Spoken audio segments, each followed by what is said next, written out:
Bon, salut, bonjour, bon après-midi ou bonsoir, selon si vous me regardez en direct ou si vous regardez en enregistrement. Je demande d'avant mes excuses pour mon français. Je vais faire le meilleur que je puisse. Bienvenue à la 17e session de la Global Stop Cyberbullying Telesummit. Je m'appelle Tito de Moraes. Je suis basé au Portugal, dans un petit village qui s'appelle Rio Tinto, dans la périphérie de Porto. Porto est la deuxième plus grande ville du Portugal, célèbre pour le vin de Porto. Je suis le fondateur d'un projet qui s'appelle Enfants sécurisés au net, Miúdos Seguros no Net, en portugais. Et je suis devenu j'ai commencé à travailler ce sujet, le sujet du cyberharcèlement, dès 2003, quand j'ai fondé ce projet. Et j'ai écrit un livre qui s'appelle Cyberharcèlement, un guide pour des parents et pour des éducateurs, qui a été publié en Portugal en 2016. En 2021, j'ai connu Christiane Miranda. On a réalisé qu'on avait des perspectives similaires à ce sujet et on a décidé de lancer un projet qui s'appelle Agarrados à Net. Mais je ne suis pas seul. Je vais passer, avant de passer la parole à mon co-animateur, merci tout particulier à nos sponsors et à nos supporters, Google et l'association DNSPT, qui sont les sponsors de cet événement, et aussi à Garabzanet. Et maintenant, la parole est à vous, Christiane, et fais ton meilleur, donne ton meilleur français qui tu as appris avec 7 ans d'Alliance française. Merci, merci Tito, merci. Bonjour à tous, je m'appelle Christiane et je parle de Barcelos, une petite village plus au nord de Portugal. Je suis coach, je suis le créateur du projet Teen on Top Coaching des jeunes. Et comme le disait Tito, je suis co-créateur du projet Agarrazanet, qui s'est traduit par s'accrocher au net. C'est ça? S'accrocher au net? OK, qui a pour mission d'aider les parents et les éducateurs à gérer les temps en ligne que leurs enfants passent devant les écrans. Il s'agit d'un projet qui vise à promouvoir le bien-être des enfants, des jeunes et des adultes dans ce domaine spécifique pour éviter une utilisation excessive des écrans, prévenir et lutter contre le cyberharcèlement, réduire les impacts négatifs des médias sociaux sur l'image corporelle des enfants, des jeunes et des adultes, prévenir la violence sexuelle basée sur l'image, prévenir les impacts négatifs de l'empreinte numérique, prévenir et lutter contre les défis viraux dangereux et de promouvoir une parentalité numérique positive qui traverse tous ces sujets. Mais c'est précisément dans le contexte de la prévention et de la lutte contre le cyberharcèlement que nous sommes ici aujourd'hui. C'est vrai, Trito? Très bien, très bien. Merci. Ça se voit que tu as 7 ans d'Alliance française. Euh, We'll talk to you later. je dois dire que c'est la 5e édition de ces sommets. Normalement, on cherche des orateurs de différents pays. Aujourd'hui, on va avoir quelqu'un, notre invité de la Belgique. Et on cherche aussi d'avoir des représentations de tous les continents. Ça, c'est pas toujours possible, mais on essaye.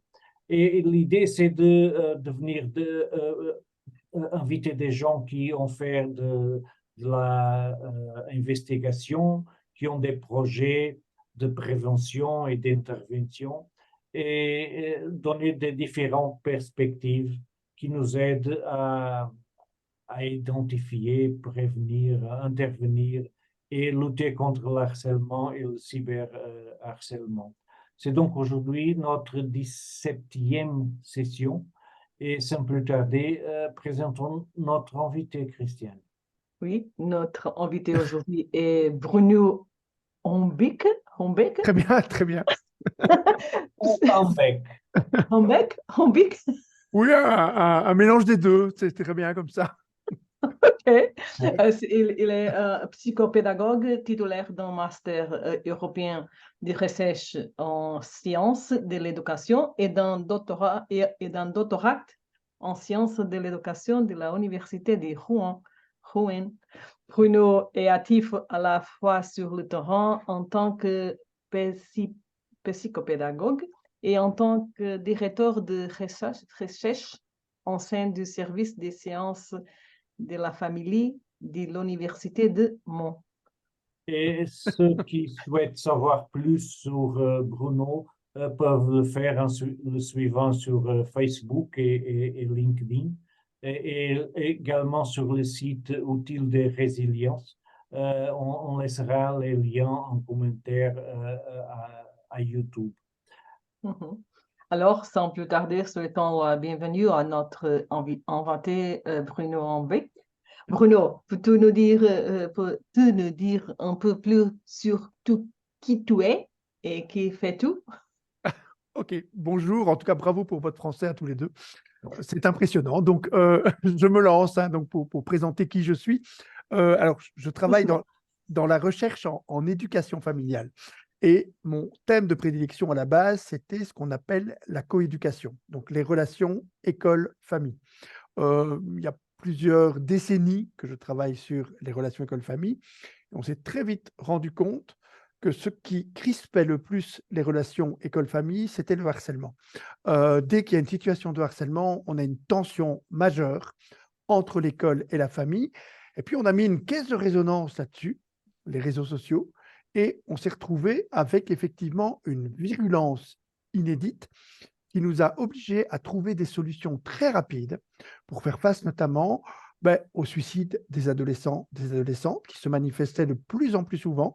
Et l'idée, c'est de travailler de façon très pragmatique pour se dire comment est-ce qu'on peut équiper les écoles pour qu'à un moment donné, elles puissent dire aux familles, nous sommes outillés face au harcèlement et face au cyberharcèlement. Ça n'a plus aucun sens de travailler sur des modèles de prévention du harcèlement sans envisager le cyberharcèlement. Il est quasiment systématiquement associé. Et donc, on doit pouvoir mettre en place au sein de l'école, parce qu'on va le dire d'emblée, le cyberharcèlement, même si c'est en dehors du temps scolaire, concerne exclusivement et essentiellement un groupe qui est celui de la classe. Ce sont plus de 85% des élèves qui se cyberharcèlent appartiennent au même groupe scolaire et plus de 90% à la même école. Donc, on est dans un espace réel sur lequel on peut agir. Et donc, même si ça se passe dans un espace virtuel, même si c'est en dehors du temps scolaire, on doit trouver des techniques, des dispositifs qui permettent à l'école de dire « Ok, on sait contrôler le phénomène parce que c'est un phénomène que l'école, qui doit évidemment contrôler ses territoires, qui doit évidemment maîtriser ce climat de classe, mais qui doit aussi faire société actuellement, c'est-à-dire être capable d'éviter tous les comportements asociaux sur les réseaux sociaux. Parce que ce n'est pas une fatalité, hein, et on aura l'occasion d'en parler.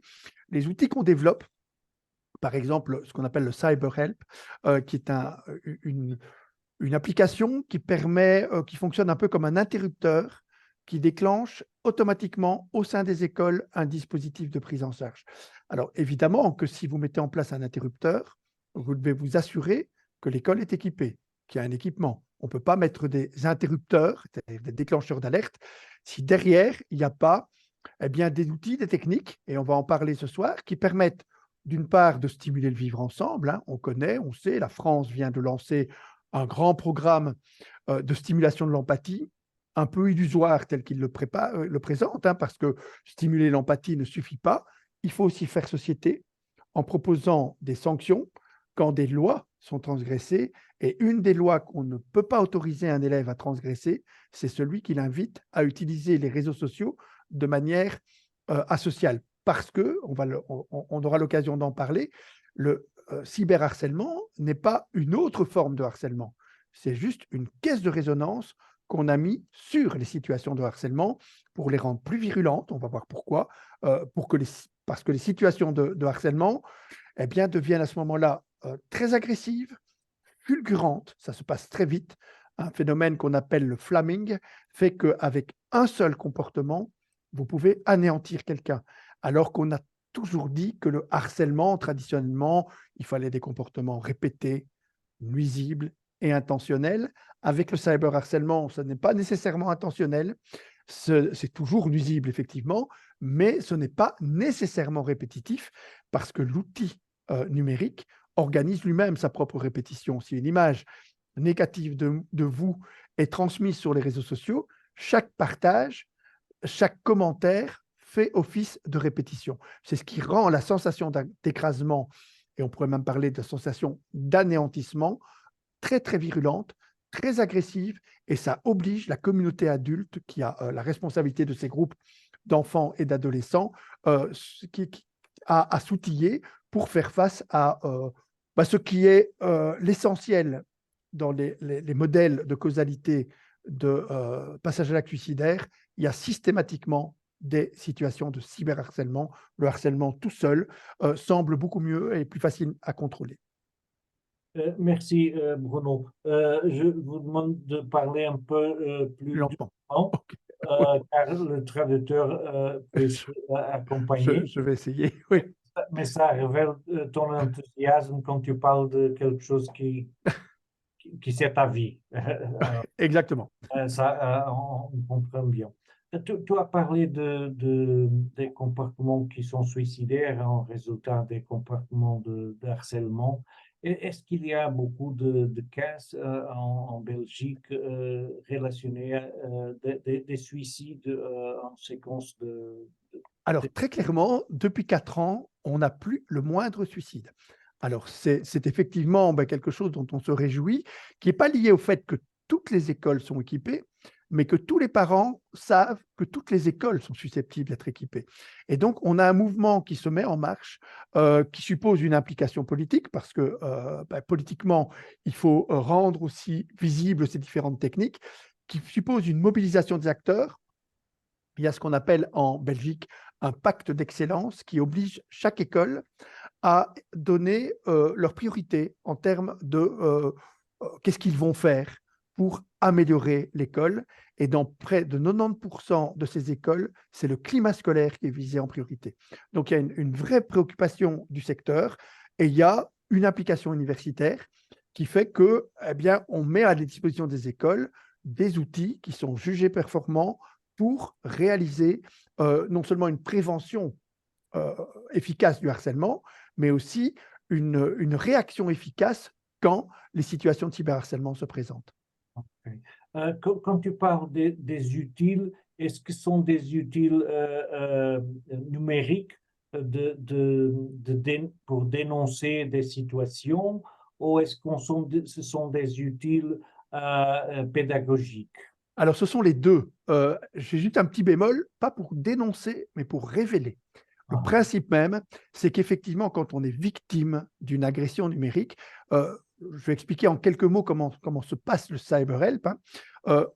Chaque élève, lorsqu'il est sur des réseaux sociaux, quel que soit le réseau sur lequel il est et quel que soit le média qu'il utilise, que ce soit un iPhone, un Samsung, tout ce qu'on veut, il va avoir un petit bouton rouge qui s'inscrit au coin de son écran. Dès qu'il vit une agression numérique, il appuie sur ce petit bouton rouge. Aussitôt, il y a un tutoriel qui génère des copies d'écran. Un deuxième petit bouton apparaît et qui signale « Si tu estimes que tu es cyberagressé, appuie sur ce bouton ». Et à ce moment-là, les écrans copiés sont envoyés à l'école et l'élève reçoit tout de suite un message « Ne t'inquiète pas, on va gérer les choses parce que l'école est équipée ». C'est pour ça que je disais tout à l'heure, quand il y a un interrupteur, c'est-à-dire un déclencheur d'alerte, il faut qu'on équipe l'école. Et une école équipée, c'est une école qui a différents outils. Premier outil, un outil de stimulation de l'empathie, les espaces de parole régulés, j'aurai l'occasion d'expliquer comment ça fonctionne, ou d'autres outils de stimulation de l'empathie. Des méthodes qu'on appelle des méthodes no blame trouvent leur place dans cet ancrage-là. Et un autre outil qui permet de faire société, parce que dans chaque société, eh bien, il faut qu'on puisse à un moment donné protéger des lois qui elles-mêmes protègent des valeurs. Et donc, on reprend toutes les lois qui existent dans la société belge et française. La France est en train de travailler beaucoup en s'inspirant de ce qu'on réalise, parce qu'on a le même arsenal juridique. Je pense qu'il n'est pas très différent au Portugal, et que ce qui est interdit légalement dans la société adulte, il faut qu'on ait une courroie de transmission qui dise « attention, ça doit aussi être interdit dans la société des enfants et des adolescents. Insultes racistes, homophobes, sexistes, usage asocial des réseaux sociaux, agression ou menace d'agression, tout ça est interdit dans la société des adultes. Il est évident qu'on ne peut pas, avec des méthodes no blame, gérer ce type de problème-là. On va imaginer que vous vous faites agresser physiquement par quelqu'un et que je vous dis, on va stimuler l'empathie de cette personne qui vous a agressé physiquement. Vous aurez le sentiment qu'il y a une réponse insuffisante. Mais, et c'est pour ça qu'on a absolument besoin d'outils spécifiques, on ne peut pas demander aux écoles de faire des enquêtes. Ça n'a pas de sens, ils ne sont pas équipés pour ça, ce n'est pas leur fonction. Et donc, on a ce qu'on appelle des conseils d'éducation qui permettent à un moment donné d'émettre des sanctions probatoires en connaissant le motif qui a incité la personne à transgresser la loi.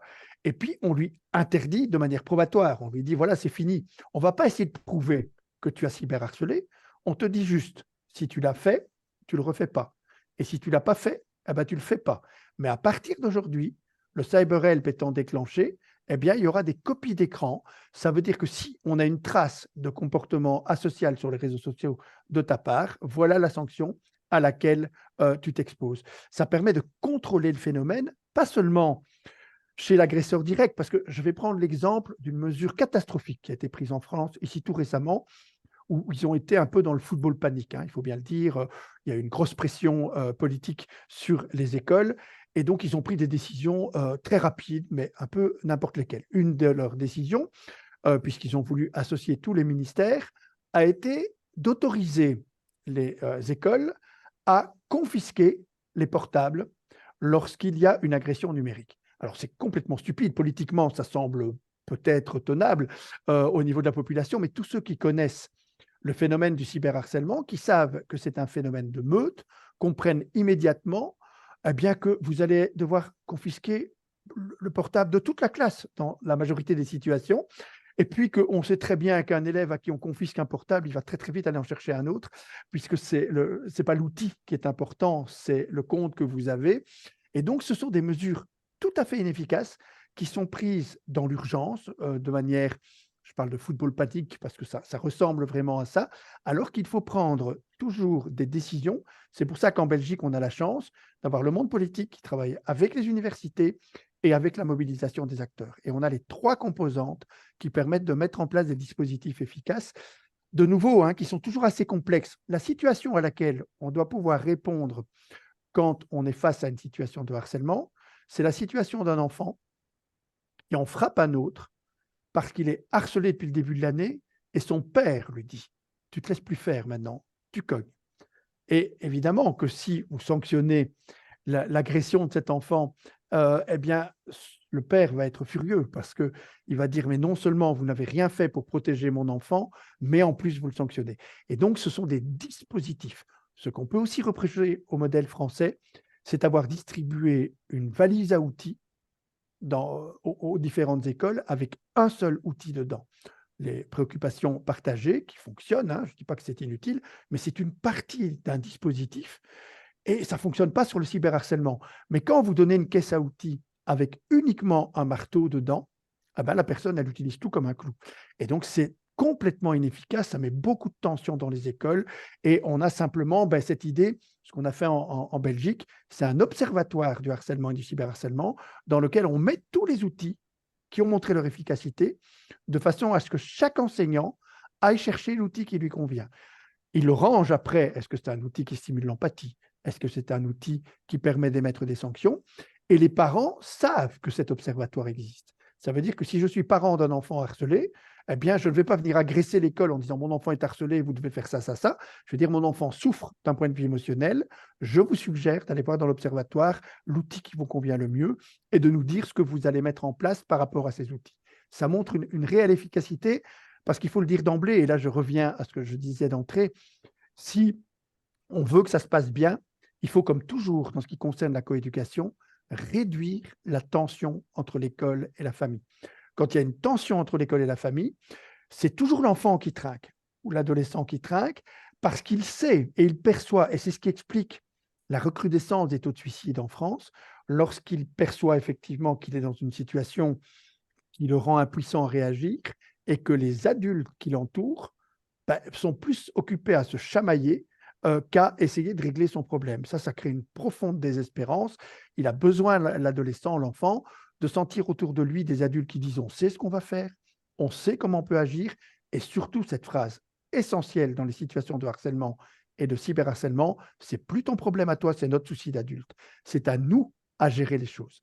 Vous savez, quand on voit les conséquences, même quand il n'y a pas effectivement des conséquences dramatiques du passage à l'acte suicidaire, il y a deux conséquences majeures au harcèlement, au vécu de harcèlement ou de cyberharcèlement.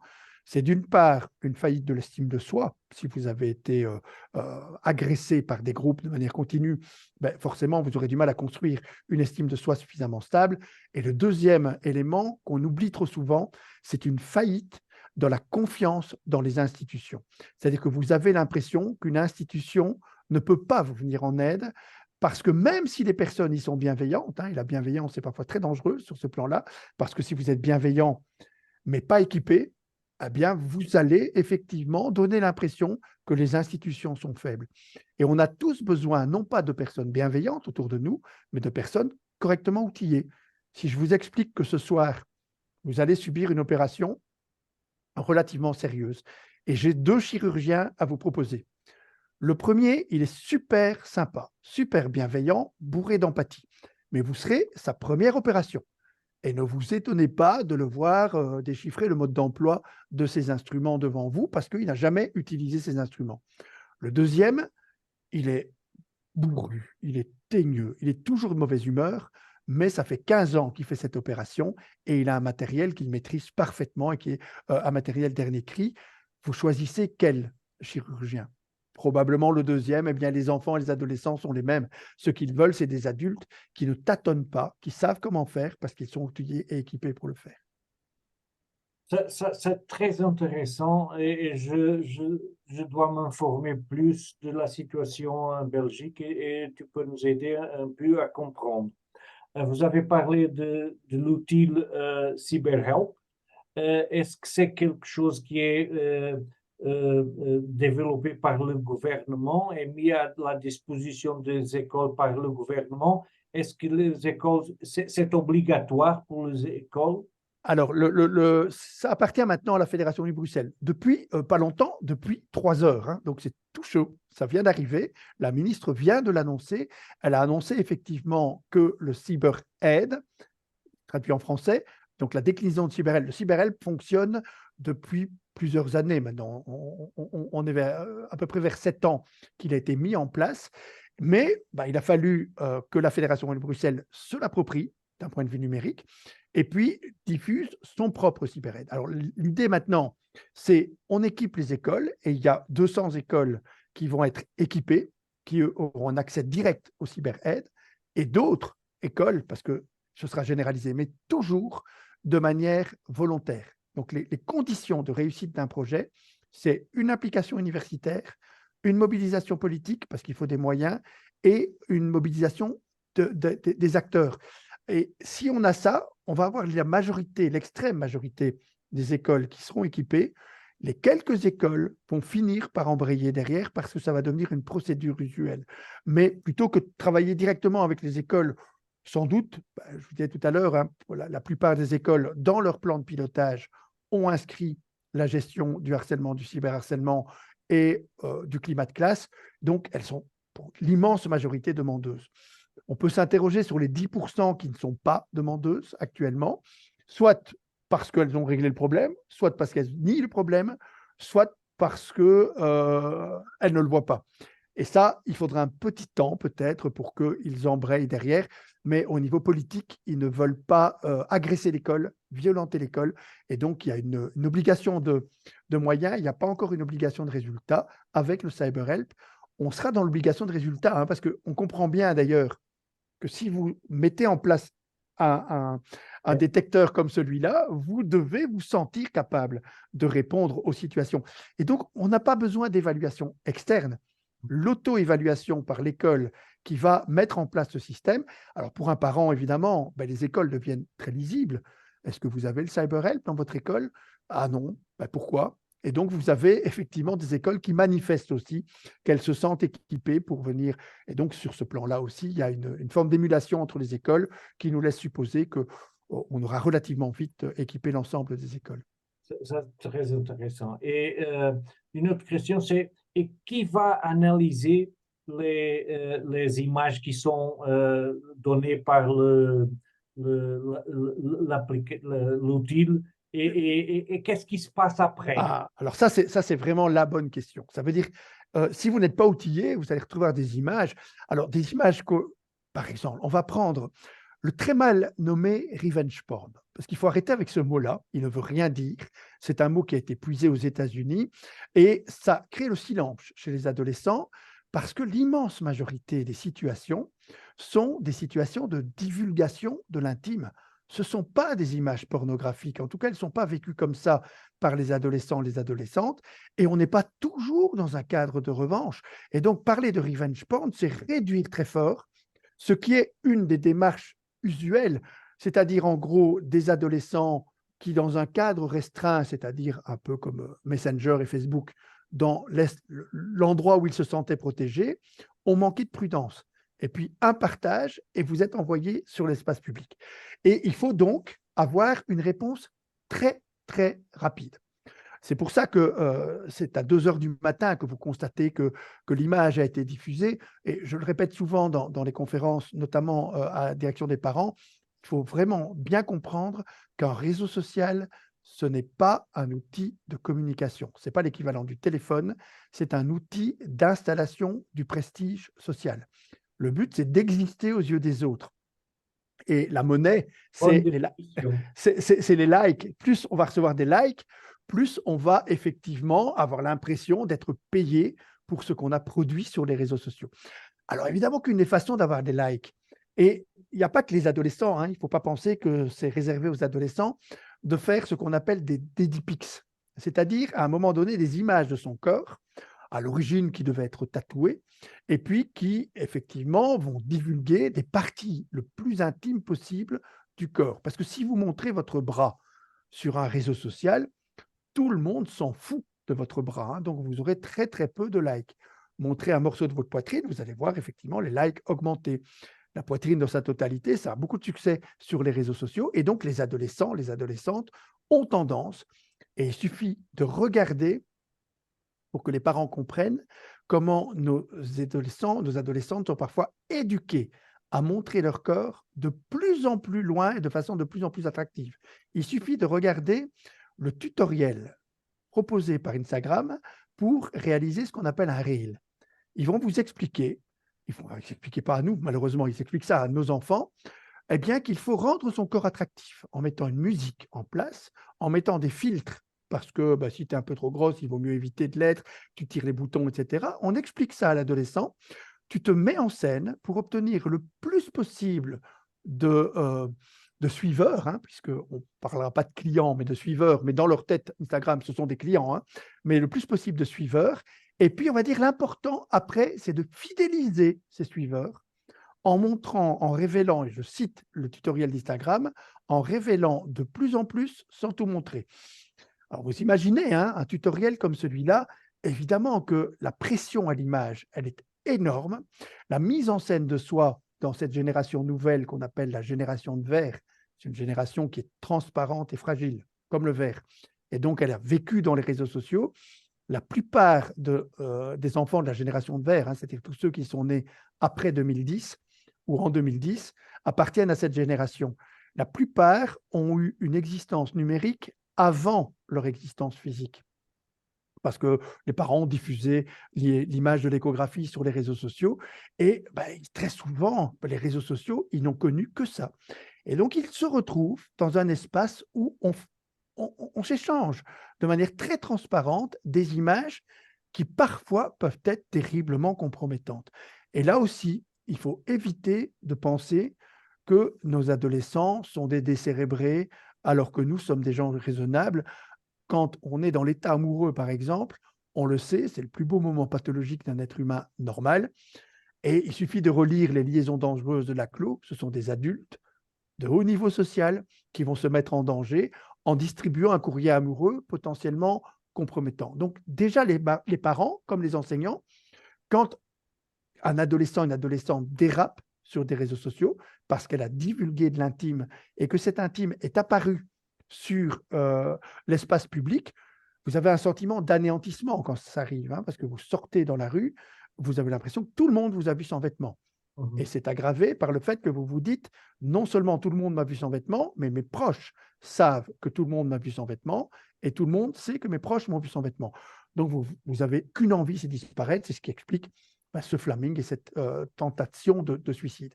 Avec le cyberhelp, ce type d'image, très très vite, on le bloque. C'est-à-dire qu'on fait des copies d'écran, on l'envoie à l'école. L'école va très vite stopper le mécanisme parce que les premiers partages se sont faits entre gens qui se connaissent essentiellement à l'intérieur des classes, à l'intérieur de l'école.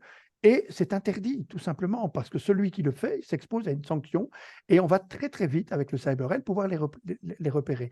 Et donc, on évite tout partage excessif par rapport à la divulgation de l'intime. Alors, on reçoit effectivement ces images au sein de l'école. On envoie tout de suite un message, hein, ça c'est un message quasiment automatique, qui est ne t'inquiète pas, on va mettre en place les choses pour que ça n'ait pas de conséquences négatives. 2 numéros de téléphone apparaissent, celui d'un référent numérique, ça c'est la personne à l'école qui connaît le dispositif que tu peux appeler dès le lendemain matin ou, si c'est le week-end, le lundi matin.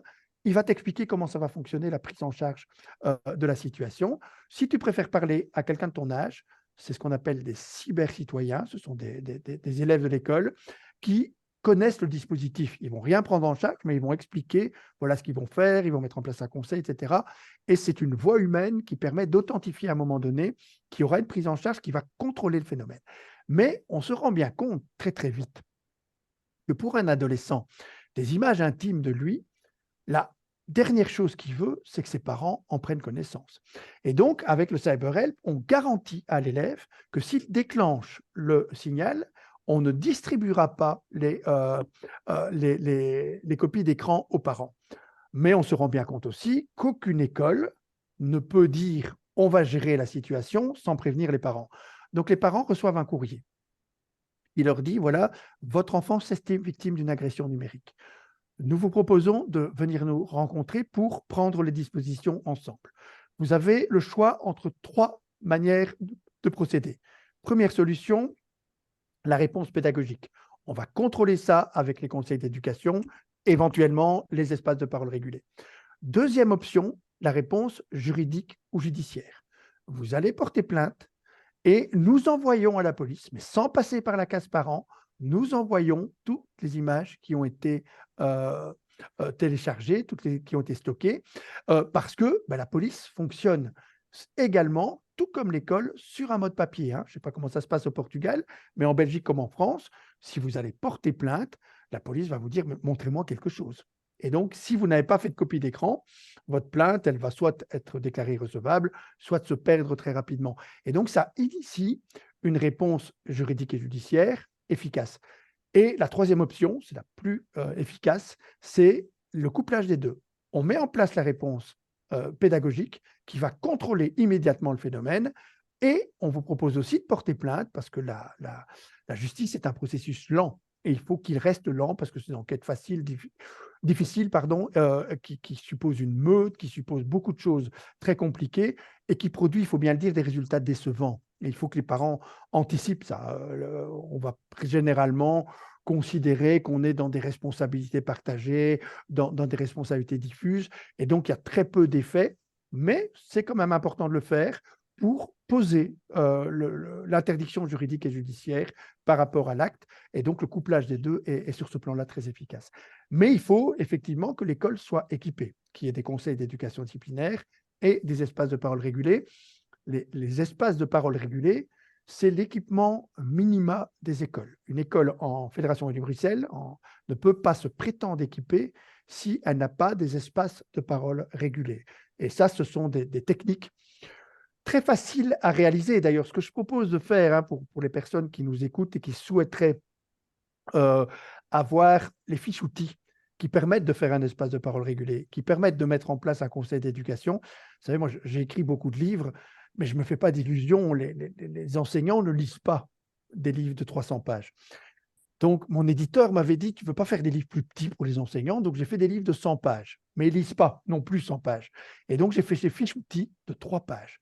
Parce que ce qu'un enseignant veut, c'est comment je fais pour mettre en place un espace de parole régulé, comment je fais pour le faire avec des enfants de primaire, comment je fais pour mettre en place avec des enfants de maternelle, avec des enfants de secondaire, collège, lycée et au-delà, d'enseignement spécialisé. Donc, il y a chaque fois des fiches outils qui correspondent au niveau d'enseignement qui est visé.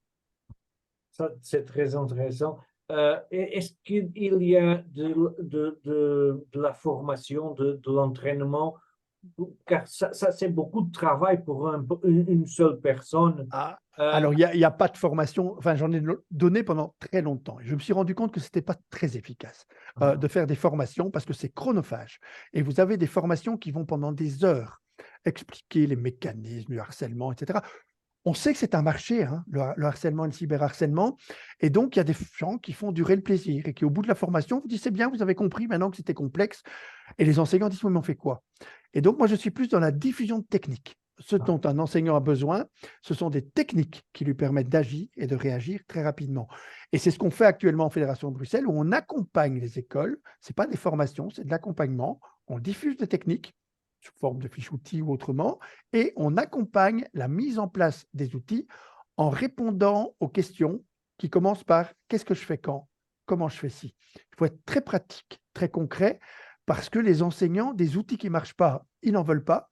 Et si on n'accompagne pas de façon pragmatique, si on n'a pas des réponses, vous savez, quand j'ai un enfant, un adolescent en consultation qui est victime de harcèlement, si je téléphone, si je lui dis, tu dois attendre que toutes les écoles soient équipées et ça ira mieux, il va être complètement désespéré.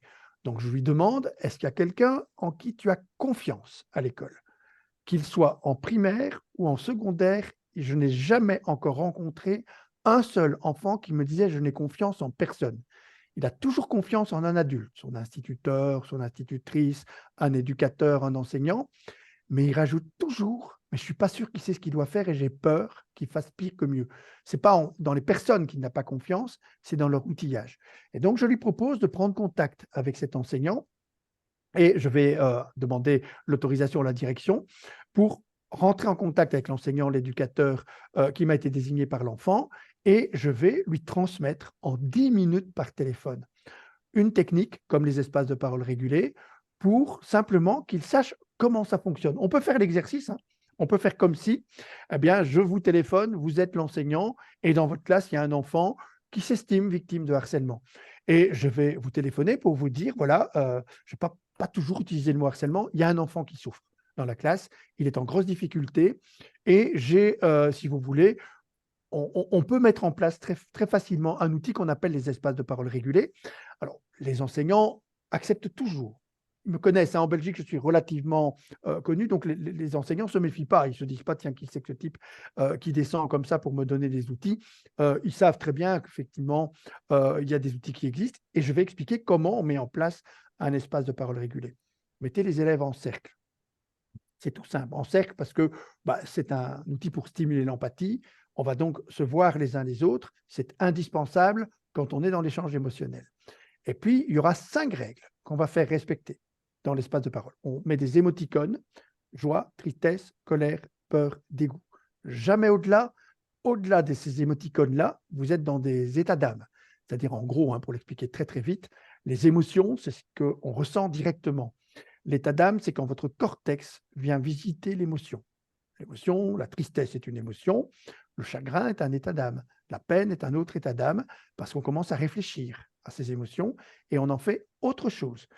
Si vous me dites j'ai peur, je vais chercher de quoi? Parce que la peur est une émotion qui suppose une réaction de la part de l'environnement. Si vous me dites je suis inquiet, je vais vous dire asseyez-vous. Ça, c'est nos cortex qui vont commencer à discuter ensemble parce qu'on est dans une émotion réfléchie. Et si vous me dites je suis terrorisé, je vais vous demander comment est-ce qu'on peut vous prendre en charge. Parce que on passe de l'émotion à l'état d'âme, et puis quand ça dure, ça se met en place dans la durée, ça devient un sentiment, donc une vision du monde qui rend ce monde impossible à vivre. Les terroristes comprennent très bien le mécanisme, hein, ils ne visent pas à nous faire peur, hein, ils ne visent pas à nous inquiéter, ils visent à bloquer un système social en le maintenant sous terreur. Et ils ont compris effectivement comment ça fonctionnait, de la peur à l'état d'âme jusqu'à le sentiment. Et donc ici, on va parler uniquement des émotions. On explique à l'enseignant, vous vous arrangez pour mettre en place des émoticônes. Vous demandez aux élèves de choisir les émotions qui correspondent à ce qu'ils sont en train de vivre. Joie, tristesse, colère, peur, dégoût. Il n'y en a que 5. Il y a un super dessin animé de Walt Disney qui explique très bien comment ça fonctionne. C'est vice-versa. Moi, je le conseille toujours à tous mes étudiants et à tous ceux qui veulent comprendre ce que sont les émotions humaines et Comment pourquoi on est-ce a qu'il besoin des s'appelle? 5. Vice-versa, c'est un dessin animé de Walt Disney, superbement bien réalisé pour comprendre ce qui se passe dans notre cerveau quand on vit des émotions. Et la première règle de l'espace de parole régulé, Vous pouvez répéter vice, V-I-C-E, versa, vice-versa. V-E-R-S-A, OK. vice-versa. OK. Et donc, c'est vraiment le dessin animé pour comprendre les émotions. Ça permet d'éviter plein de lectures parce qu'on comprend très bien comment ça fonctionne quand on regarde ce dessin animé. Et ce qui est important, c'est la première règle d'un espace de parole régulé, une émotion se dit, ne se contredit pas. Si je suis triste, si je suis en colère, personne n'a à me dire que je n'ai pas à être triste ou que je n'ai pas à être aussi triste que ça. C'est important de le réguler parce que dans la vie de tous les jours, le piège auquel on tombe systématiquement, et notamment quand on est proche de quelqu'un, parce que nos proches, eh bien systématiquement, hein, imaginez, vous êtes triste et vous racontez cette tristesse à quelqu'un qui vous est proche, ou votre enfant vous dit qu'il est triste, votre conjoint. Vous allez voir qu'il y a quelque chose dans votre fonctionnement cérébral qui va d'emblée vous inciter à minimiser ou à délégitimiser l'émotion. Tu ne dois pas être triste, tu as plein de raisons d'être heureuse et les raisons de ta tristesse ne sont pas aussi graves que ça. C'est tout à fait normal. Comme on est proche, on craint la contagion émotionnelle et donc on aura cette tendance à minimiser ou à délégitimiser l'émotion. Un professionnel va agir tout à fait autrement. Vous êtes triste, vous avez bien raison d'être triste, vous avez vos raisons d'être triste, dites-moi pourquoi vous êtes triste. Et donc, si on ne régule pas cet aspect-là des choses, on se retrouve très, très vite avec des enfants qui prennent la parole et on leur dit « mais non, tu ne dois pas être triste » ou pire que ça, je suis en colère parce qu'on se moque de moi et il y aura toujours bien quelqu'un pour me dire que je manque d'humour. Or, l'humour et la moquerie n'ont strictement rien à voir l'un avec l'autre et ce n'est pas l'émetteur qui définit si on est dans l'humour ou la moquerie, c'est le récepteur qui détermine dans quelle mesure il a été blessé sur le plan affectif. Et là, on pourra dire ça c'est de la moquerie, ça c'est de l'humour. Or, tous les systèmes de prévention du harcèlement et donc du cyberharcèlement doivent être sensibles à cette différence essentielle entre humour et moquerie. L'humour, c'est ludique, c'est créateur de liens bienveillants et ça ne se produit que dans des contextes sécurisants. Les Grecs appelaient ça le ghélan, le rire positif. C'est un rire qui est tout à fait qui sert de ciment social. Il n'est absolument pas à contrôler. Mais le problème, c'est que les Latins, qui étaient moins subtils que les Grecs au niveau du vocabulaire, ont mélangé ce ghélan avec un autre rire qui est le kataghélan, le rire mauvais. Le premier rire, le rire ghélan, l'origine, c'est la façon dont les singes juvéniles, donc les tout petits singes, les petits rats, il y a plein d'animaux, gazouillent quand ils sont dans ce contexte sécurisant, créateur de bienveillant et ludique. Pour simplement savoir comment ça fonctionne, il suffit d'imaginer que vous chatouillez quelqu'un ou que quelqu'un vous chatouille. C'est ce rire-là, c'est le ghélan. Sauf que si vous sortez dans la rue et que quelqu'un que vous n'avez jamais vu vient vous chatouiller, vous n'allez pas rire, parce qu'il faut un contexte sécurisant. Si vous êtes dans une scène de ménage un tout petit peu solide et que votre conjoint, il lui vient à l'idée saugrenue de vous chatouiller. Vous n'aurez pas envie de rire non plus parce qu'il faut un contexte ludique et vous allez très vite le renvoyer à ses chères études en disant « c'est pas le quart d'heure de rigoler ».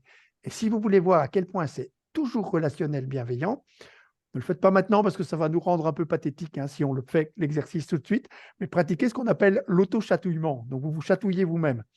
Si vous riez, il faut aller consulter parce que l'auto-chatouillement ne produit pas le rire. On ne rit que d'être chatouillé par un autre que soi. Ça, c'est un rire très positif. L'autre rire, le katagelan, celui-là ne vient pas du gazouillis des petits singes, il vient du rictus menaçant des singes adultes. Si vous voulez voir comment ça fonctionne, vous allez dans un zoo, vous envoyez votre poing, enfin vous faites semblant, en direction des chimpanzés. Ils vont retrousser leurs lèvres, montrer leurs dents et cerner leurs sourcils. Si vous n'avez pas le temps d'aller dans un zoo, vous tapez Donald Trump sur Internet, vous allez voir, il a le rictus menaçant des singes adultes. C'est-à-dire que comme les singes, il défend son territoire ou il agresse le territoire d'un autre et il rit de manière en montrant ses dents, en retroussant ses lèvres et en fixant aussi. Et vous allez voir un phénomène tout à fait particulier si vous partagez les cibles de Donald Trump.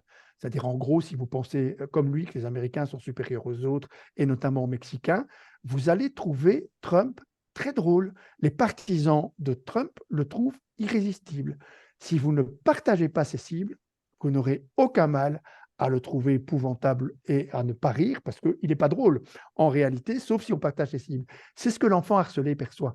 Si on se moque de moi, si les autres partagent ce sarcasme qui brise, cette ironie qui met à distance, cette dérision qui tient tout petit, c'est qu'ils partagent l'agressivité.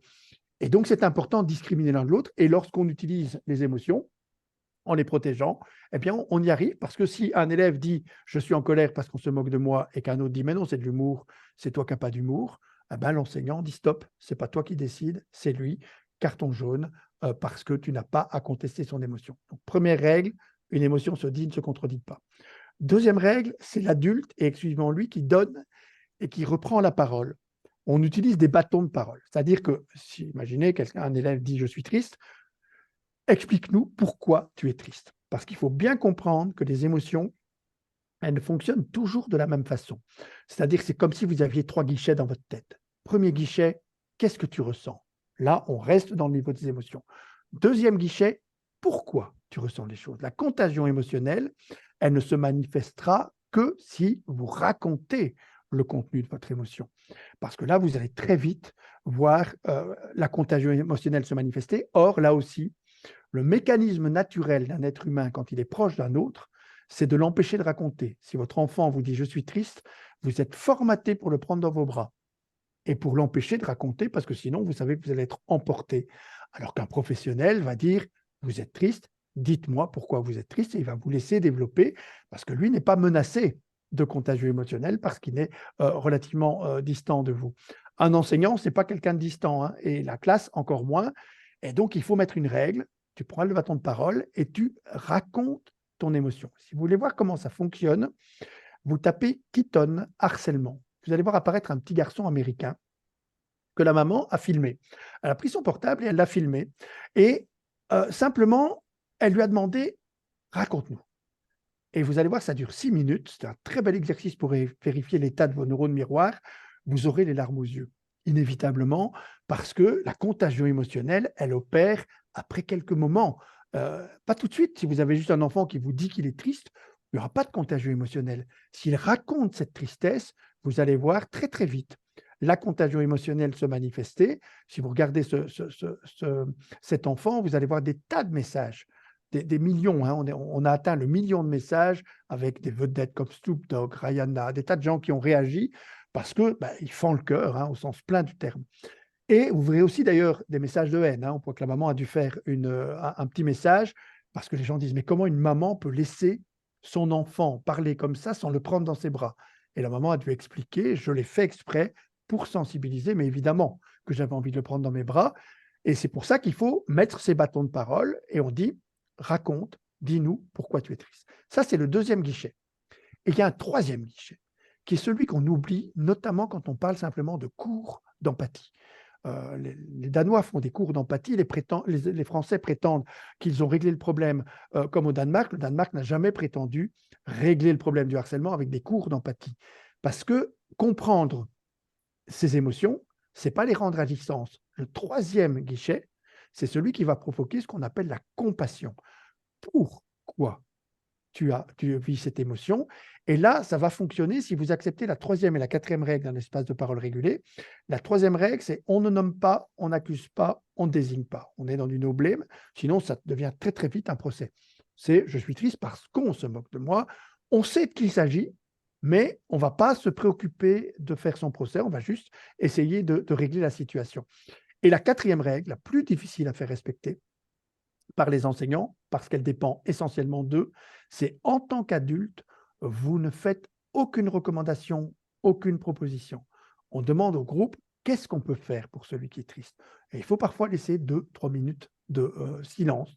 Il y a une tension qui se manifeste et c'est systématique. Vous avez des élèves qui proposent, notamment ceux qu'on appelle les spectateurs. Alors ça, pour l'interprète, ça va être très difficile à traduire parce que ça n'existe pas. Hein. C'est un mot qui dit acteur qui regarde, c'est-à-dire un spectateur, parce que dans le harcèlement, il n'y a pas de témoin passif.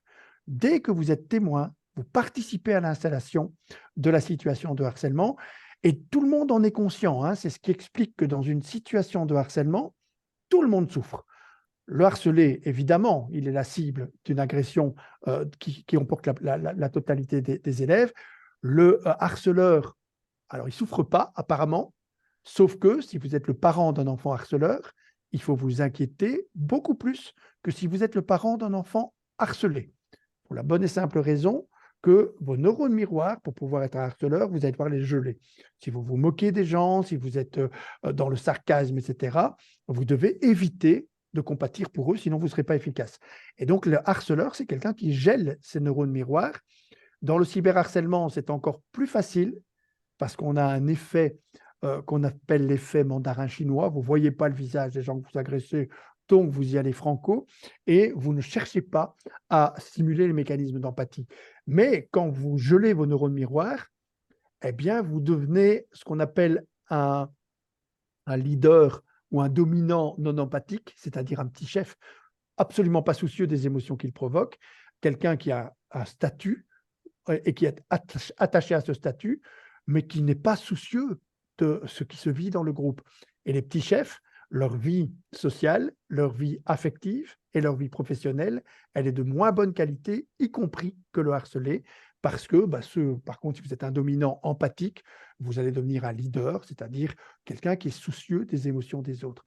Et donc, tout le monde y gagne à mettre en place ces espaces de parole régulés parce qu'on voit se mettre en mouvement, au-delà de l'empathie, les mécanismes de compassion qui sont, chez l'être humain, liés à son fonctionnement quasi biologique. On est formaté pour venir en aide aux autres lorsqu'ils manifestent des signes de détresse, sauf si on a gelé ses neurones miroirs ou si on a infrahumanisé l'autre. Mais on n'est pas dans cette logique-là dans les classes. Et donc, on voit systématiquement se mettre en place des mouvements qui font que le climat de classe évolue favorablement très rapidement quand on met en place ces espaces de parole régulés. Merci Bruno. Vous avez parlé de l'Observatoire du cyberharcèlement et vous avez parlé aussi des divers outils que tu nous as expliqué comment ça se peut utiliser. Est-ce que cet observatoire est d'accès public? Est-ce qu'on peut accéder au Portugal pour voir et connaître Alors, à partir de janvier, hein, j'ai eu donc il vient d'être mis en place, les outils sont collectés pour le moment, tous les outils efficaces avec toutes les universités qui vérifient si ces outils sont pertinents, fonctionnent, et à partir du mois de janvier, ce sera ouvert à tous. C'est-à-dire que, vous savez, en matière de harcèlement, il n'y a pas de chasse gardée. Ça n'a aucun sens de dire c'est nouveau. Hein. Il faut savoir que en Belgique, comme sans doute au Portugal et ailleurs, chacun fait sa petite popote de son côté.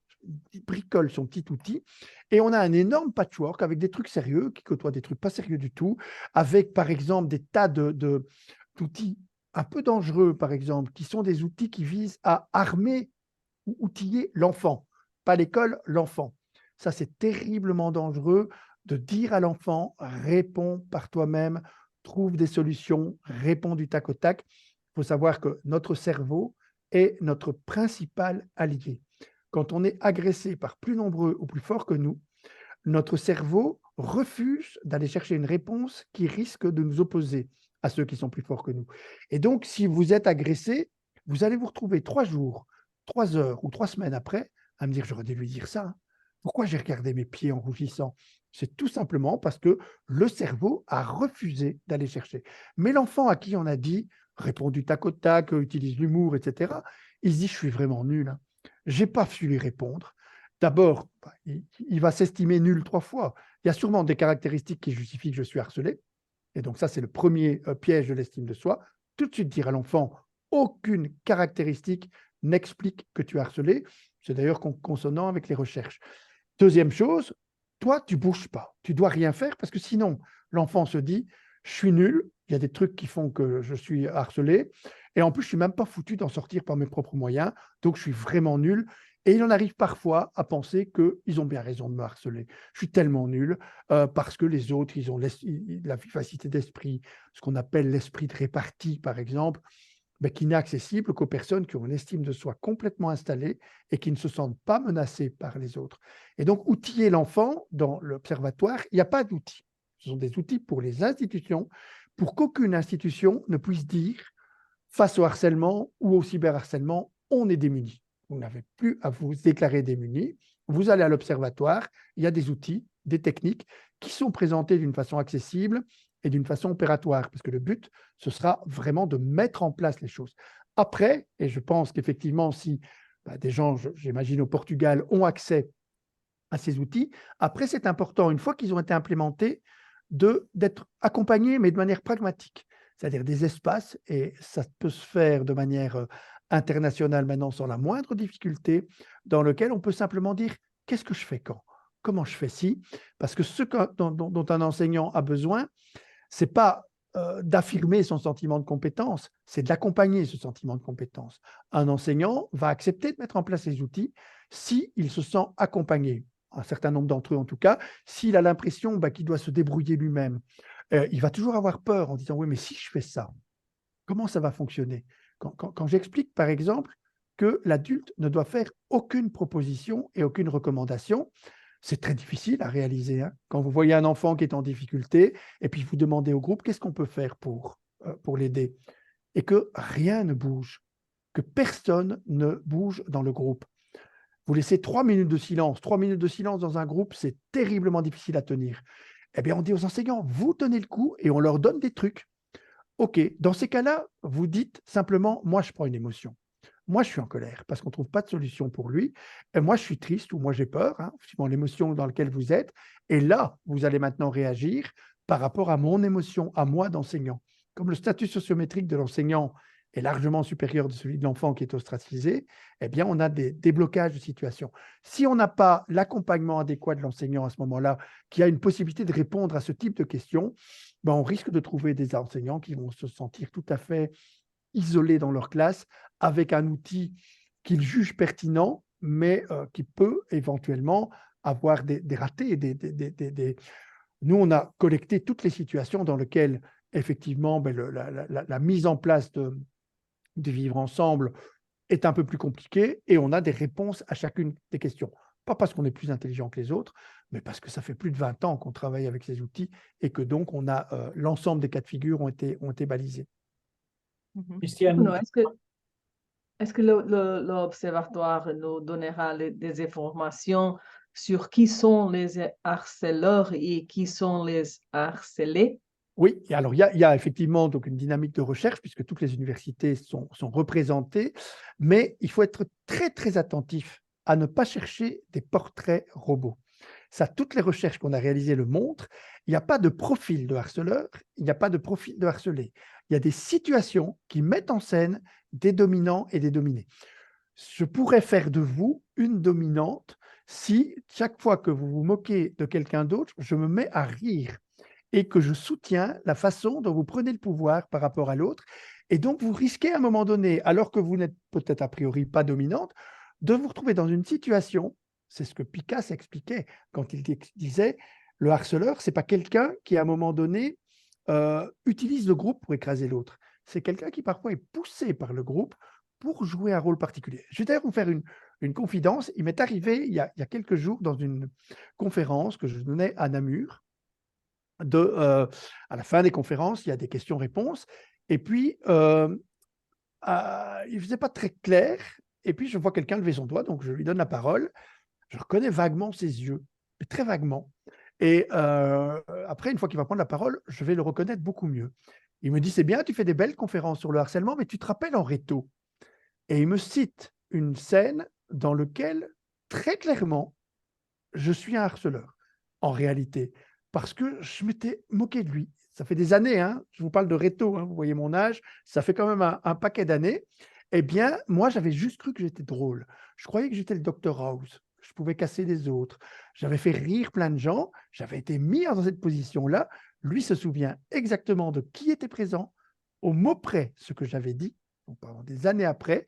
Et ben, c'est un grand moment de solitude pour moi parce que je devais bien concéder que ce sur quoi je travaille, eh bien, moi, je l'avais activé moi-même dans une situation dont je n'avais pas pris conscience.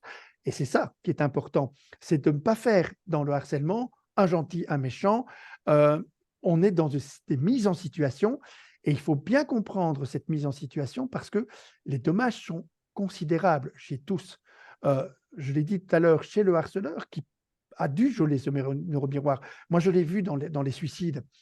Quand on interroge les élèves après un suicide dans une classe, eh bien, on a toujours cette même configuration. Les harceleurs directs, ceux qui ont dû geler leur neurone miroir, notamment dans le cyberharcèlement, ils vous sortent des horreurs. Quand vous dites qu'est-ce que tu penses comment tu vis les choses depuis que la personne s'est suicidée, ils vous sortent des horreurs du style « elle a bien fait de se foutre en l'air parce que de toute façon c'était une conne ».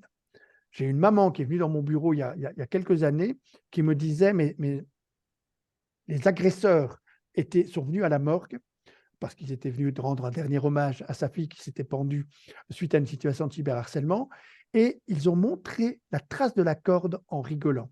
Alors ça paraît odieux, ça paraît insoutenable, c'est la mécanique du cyberharcèlement qui crée ça avec des personnes qui, pour rester debout, doivent maintenir leur neurone miroir gelé.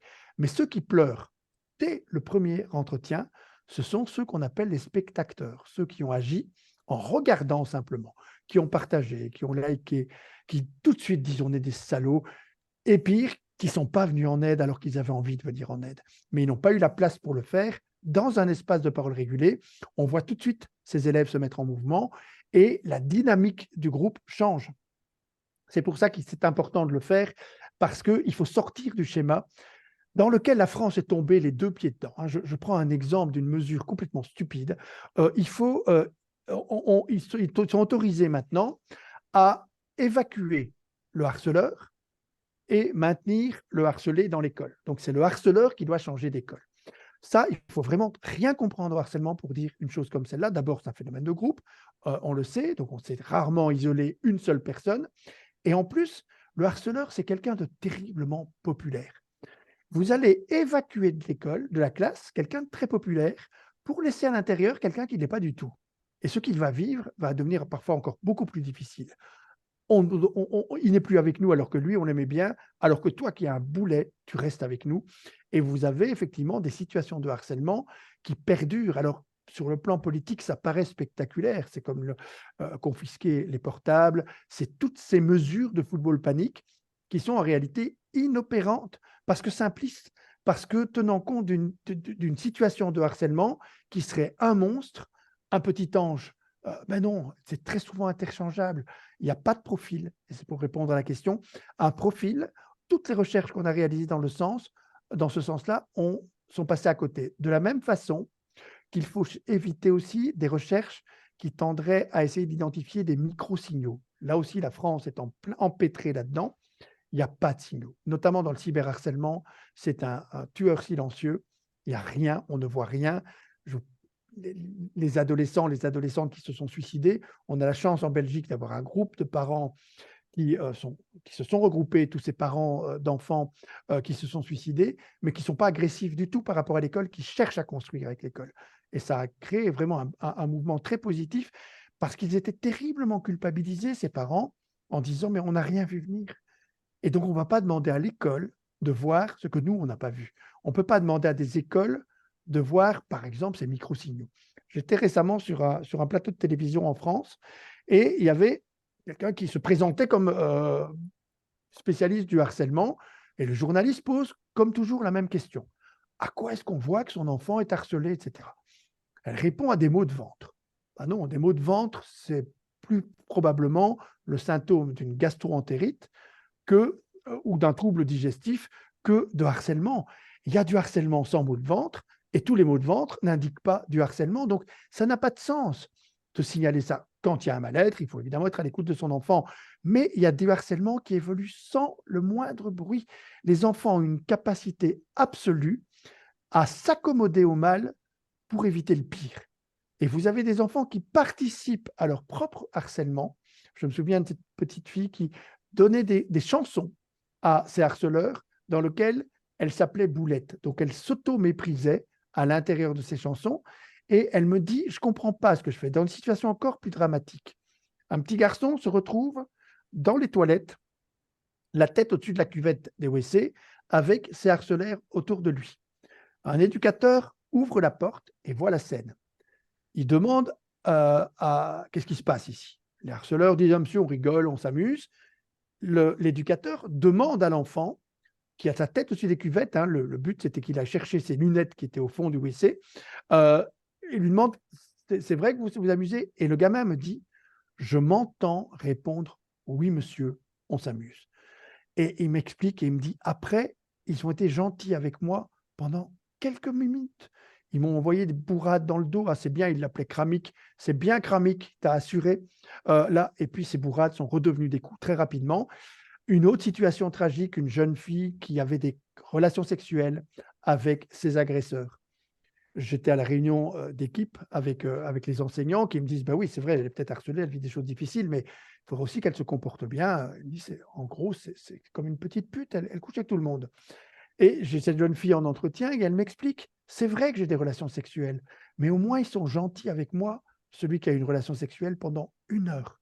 Et donc je gagne 1 heure avec l'un d'entre eux, dans lequel on appelle ça l'accommodation. Ce sont des mécanismes d'adaptation. C'est ce qui explique que les enfants se taisent, parce qu'ils ont peur de blesser leurs parents, de créer du chagrin à leurs parents. Ce petit garçon qui, chaque fois qu'il revenait de l'école, sa maman lui demandait, ça a été? Et il me disait, je lui réponds oui, comme d'hab. Parce qu'il dit, comme ça, je ne lui mentais pas, mais je ne lui faisais pas de la peine. Parce que je sais bien qu'elle voulait que j'aille bien et que si je lui raconte que je ne vais pas bien, elle ne va pas être bien elle-même. Et j'aurais voulu lui dire, c'est l'enfer, comme d'hab. Mais pour ne pas mentir et pas lui faire de peine, je disais oui, comme d'hab.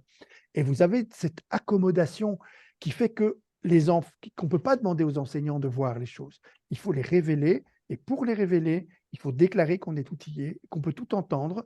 Il faut qu'un parent puisse dire, tu peux tout me dire, je ne vais pas être intrusif. Je ne vais pas te demander de me montrer ce que tu n'as pas envie de me montrer.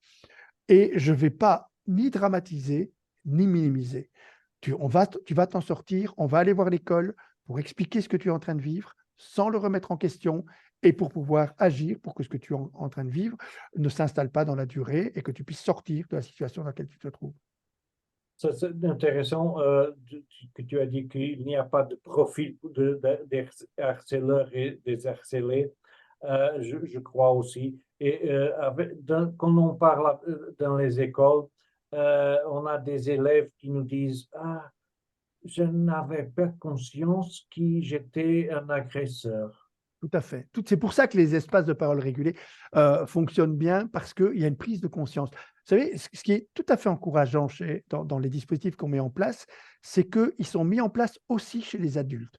Pour la première fois, le monde de l'entreprise est venu nous voir en disant, vous mettez en place là des trucs sur l'école.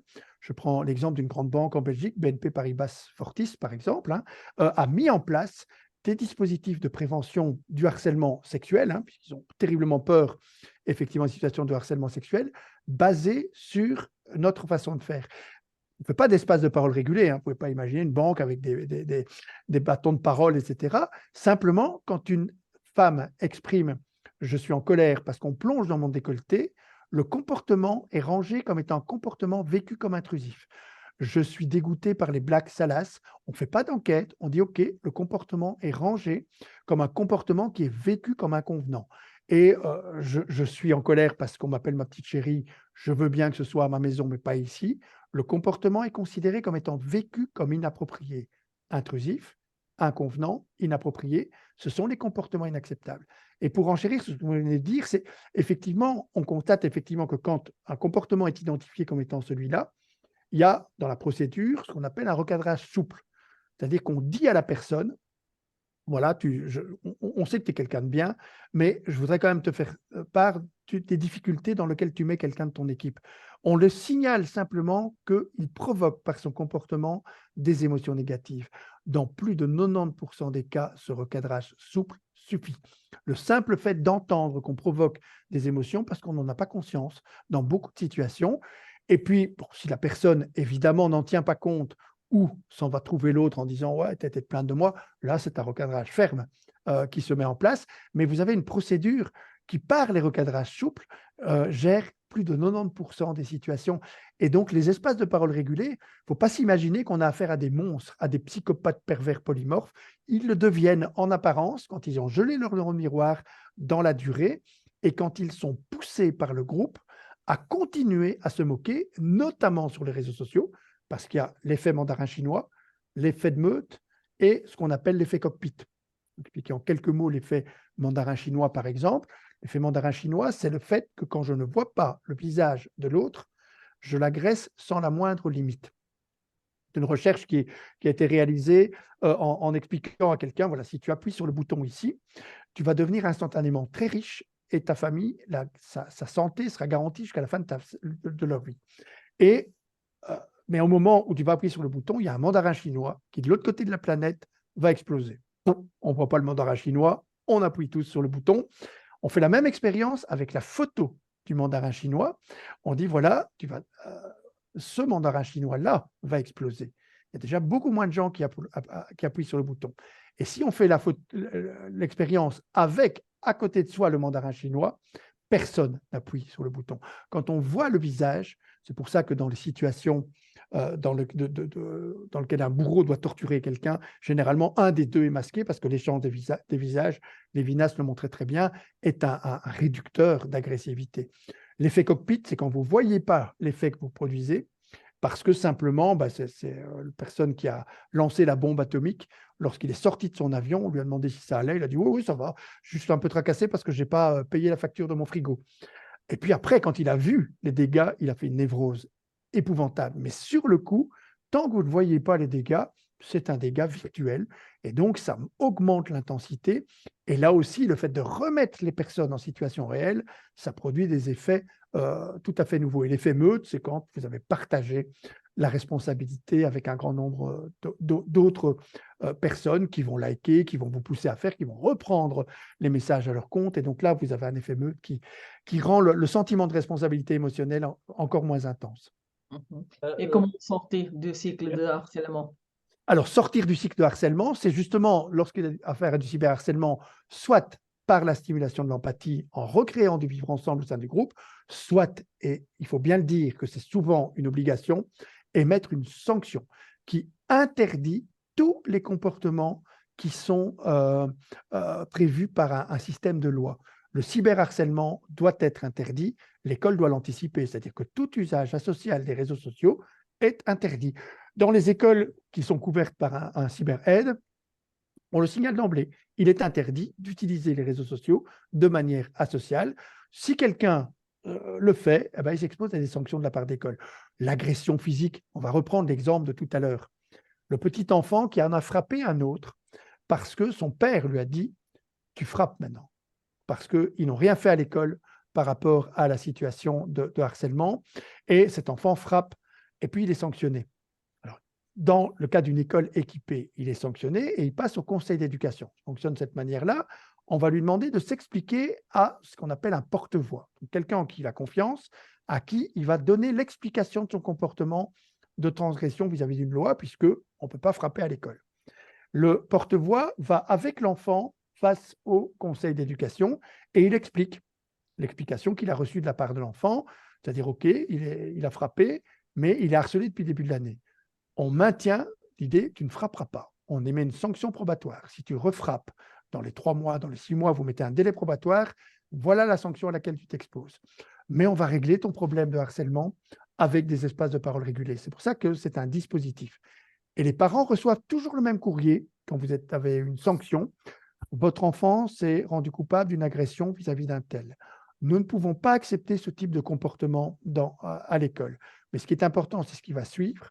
Nous sommes convaincus qu'il ne recommencera pas parce que nous avons agi sur les motifs de son comportement. Sachez quand même que s'il devait recommencer, voilà la sanction à laquelle il s'expose. Là même, le père, il va lui dire « Ok, ils sont en train de bouger par rapport au harcèlement, donc tu ne frappes plus ». Et donc, c'est ce type de situation complexe dans lequel on doit en même temps faire société et créer du vivre ensemble qui fait que ce qui est efficace, ce n'est pas un outil isolé, c'est différents outils qui forment ensemble un dispositif. Ok, merci. Et d'une manière brève, parce que Oui. nous arrivons à la fin de J'imagine. notre temps, comment aider à son enfant, les parents, comment aider à son enfant qui en est victime?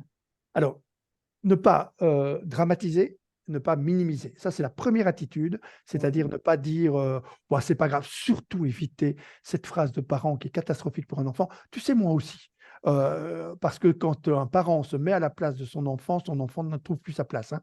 Et donc, il ne faut surtout pas utiliser sa propre expérience en supposant que l'enfant va en profiter pour essayer de s'en sortir. Donc, ne pas dramatiser, ne pas minimiser. Pouvoir à un moment donné harmoniser son intervention de parent avec celle de l'école, en allant exprimer non pas mon enfant est harcelé, vous devez faire ça, mais mon enfant vit des émotions difficiles. Il est triste, il est en colère, il a peur, et on transmet des émotions. Qu'est-ce qu'on peut faire ensemble pour que ça se passe mieux? Et là, effectivement, le fait qu'il y ait des outils peut aider. Donc, ne pas agresser l'école avec le mot harcèlement comme si c'était un bélier qui ouvre toutes les portes. Pas comme ça que c'est le plus efficace, mais exprimer les émotions difficiles de son enfant. Surtout, dire à son enfant, on va faire en sorte que ça s'arrête avec l'école. C'est plus ton problème, c'est notre souci. Et on ne lâchera pas tant que ce n'est pas fini. Parce que tout enfant doit se sentir en sécurité dans l'espace scolaire et c'est une affaire d'adultes. Et donc, c'est à nous, adultes, à gérer ça. Alors, les attitudes sont aussi des attitudes qui sont toujours des attitudes équilibrées, c'est-à-dire être présent, contenant, mais pas intrusif. Par exemple, dans le cas du cyberhelp ou de copies d'écran, ne jamais exiger de voir les copies. Tu fais ce que tu veux, ça t'appartient. On va les transmettre aux personnes qui vont gérer la situation, mais nous, on ne t'impose pas de nous les montrer. Ne pas faire de reproches à son enfant du style « tu n'as pas été prudente, c'est malin ». On t'avait dit, alors là, c'est aussi quelque chose d'essentiel, que les parents ne diabolisent surtout pas les réseaux sociaux. Quand on diabolise un réseau social, on met les conditions en place du silence. Si vous dites à votre enfant, tu es trop jeune, tu sais, tu as 12 ans, attends d'avoir 13 ans, non, attends d'avoir 14 ans, il finira quand même par aller dessus, ça va être de plus en plus nombreux, hein, cette fameuse génération de verre n'a connu que ça. Donc ça va être de plus en plus nombreux et ça va être de plus en plus tôt. Mais si vous avez diabolisé le réseau social, il ne vous dira rien s'il lui arrive quelque chose de négatif, parce qu'il sait ce qu'il va entendre. On t'avait dit de ne pas aller là-dessus. Alors que si vous dites, c'est très bien les réseaux sociaux, mais s'il t'arrive quelque chose, tu nous promets de nous en parler, parce qu'on sait comment on pourra réagir. Là, vous allez créer effectivement un climat de confiance qui permettra à l'enfant de dire les choses. Donc, ne pas lui reprocher sa présence sur les réseaux sociaux et ne pas culpabiliser son imprudence sur ces réseaux sociaux, parce que, il faut bien le dire, on a quand même mis nos enfants en situation d'être imprudents parce qu'on n'a pas révisé nos codes éducatifs. Il faut absolument que les parents apprennent à demander l'autorisation de leur enfant quand ils les prennent en photo. Et en double autorisation, s'ils diffusent cette photo, ce qu'on appelle le sharenting, c'est un très, très mauvais signal donné aux parents. Je prends un exemple, un petit garçon qui fait pipi sur un arbre. C'est très mignon, petite photo, et on va mettre ça sur les réseaux sociaux. Il y a papy, mamie qui like parce que c'est mignon comme tout. Comment vous allez expliquer 10 ans après à ce petit garçon que la photo de sa copine qu'elle lui a transmise continue à appartenir à sa copine? Vous avez plein de cultures dans lesquelles la photo appartient à celui qui apparaît sur la photo. Notre culture a autorisé une fonction, disons-le clairement, infamante et dangereuse à l'état actuel, ce qu'on appelle un paparazzi. Un paparazzi, c'est quelqu'un qui prétend qu'il peut monnayer la photo qu'il a prise, alors même qu'il n'est pas dessus. Et donc, elle lui appartient. C'est vraiment important qu'on change complètement le mécanisme sur ce plan-là et donc demander l'autorisation à ces enfants, notamment quand ils participent à cette génération de verre, parce qu'ils vont devoir comprendre que l'usage des réseaux sociaux, ça suppose une nouvelle grammaire pour comprendre comment tout ça fonctionne. Oui, merci, je suis d'accord. Comment l'enseignant, les professeurs peut-il intervenir au sein de sa classe lorsqu'il est confronté à ce type de phénomène? Alors, surtout pour un professeur, évitez de faire une enquête dite objective pour vérifier si c'est vraiment du harcèlement. Il faut savoir que dans la majorité des situations de harcèlement, l'enfant souffre plus de ce qui pourrait lui arriver que de ce qui lui arrive effectivement. C'est le principe de la terreur. La terreur, c'est quelqu'un qui va effectivement vous donner l'impression, par exemple, que des bombes peuvent exploser partout.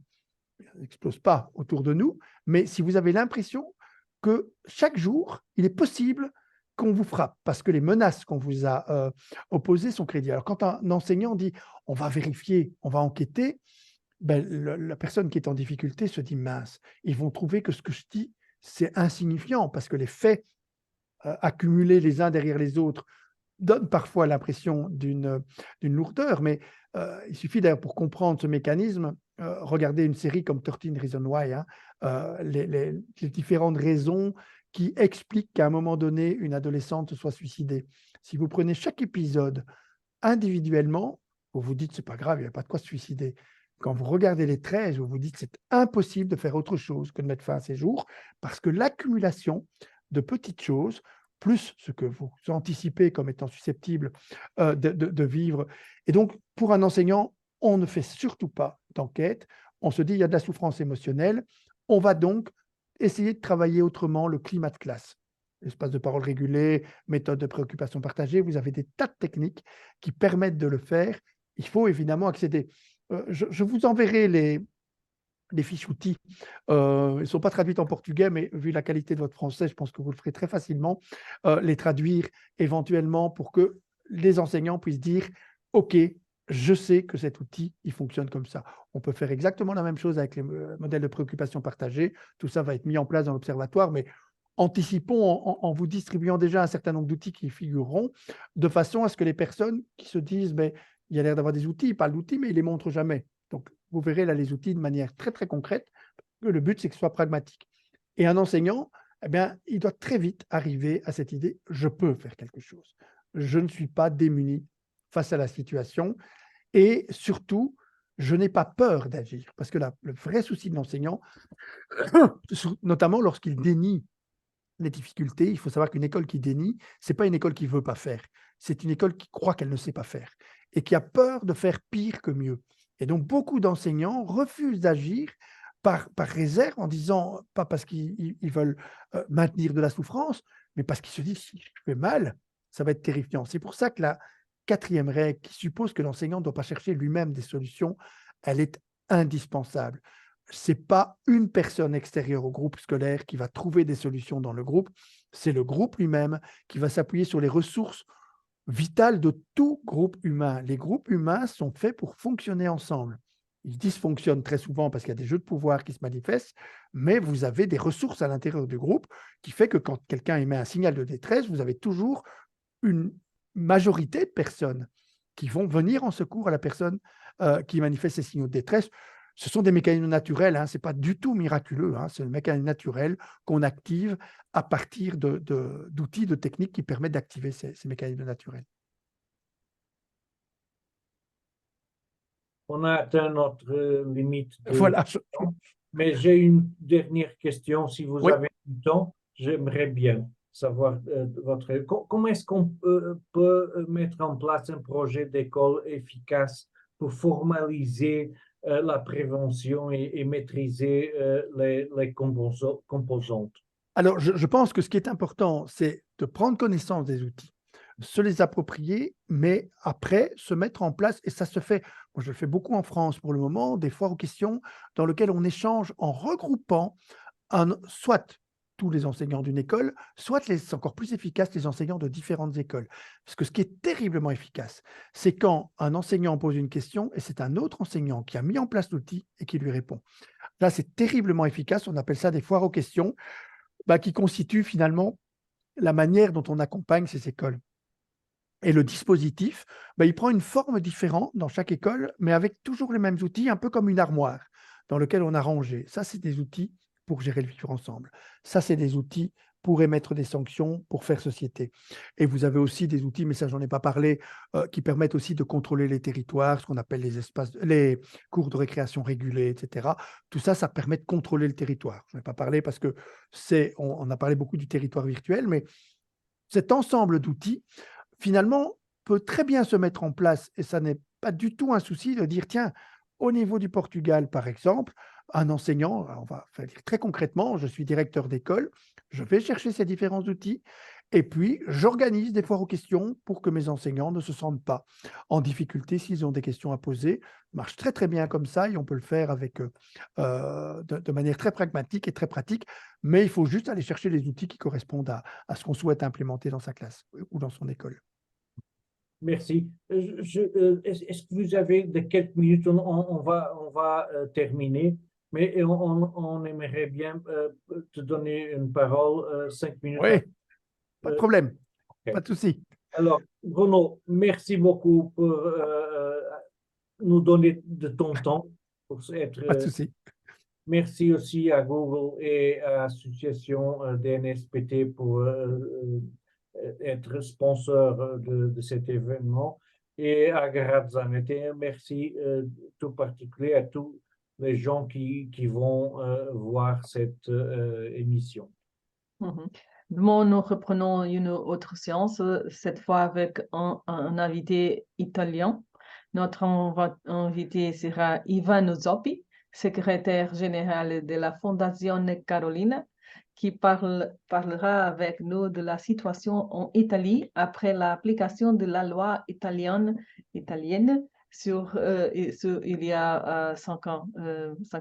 La session se déroulera en anglais avec la traduction simultanée en portugais. Comme d'habitude, le lien où vous pourrez participer vous sera envoyé à tout demain matin, comme d'habitude. Nous comptons sur vous. À demain. Au revoir. Et à demain.